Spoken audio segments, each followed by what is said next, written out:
Mudik ke Thailand, Jirayut pamer rumah baru hasil panen rupiah di Indonesia.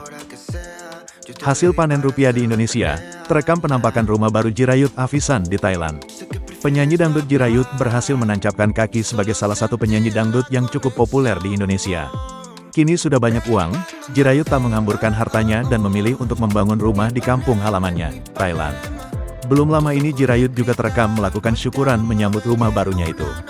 Diketahui, jebolan dangdut Akademi Asia itu memang memilih mudik ke Thailand di tahun 2024 ini, sekaligus untuk melihat rumah barunya. Melansir unggahan akun Instagram Jirayut.4 Official, tampak rumah barunya kental desain minimalis modern didominasi warna abu-abu. Jirayut tampak bahagia bisa mengadakan syukuran untuk rumah barunya tersebut. Momen syukuran rumah barunya di Thailand itu terasa mirip dengan tradisi syukuran di Indonesia. Menurut Jirayut, rumah yang ditempati keluarganya itu merupakan hasil kerasnya. Alhamdulillah bangga dan senang dengan hasil keringat sendiri aku bisa seperti ini, ungkap sang pedangdut dalam unggahannya. Dulu sempat hidup dalam keterbatasan, tentunya ada sensasi bahagia yang dirasakan Jirayut setelah sukses membangun rumah untuk keluarga.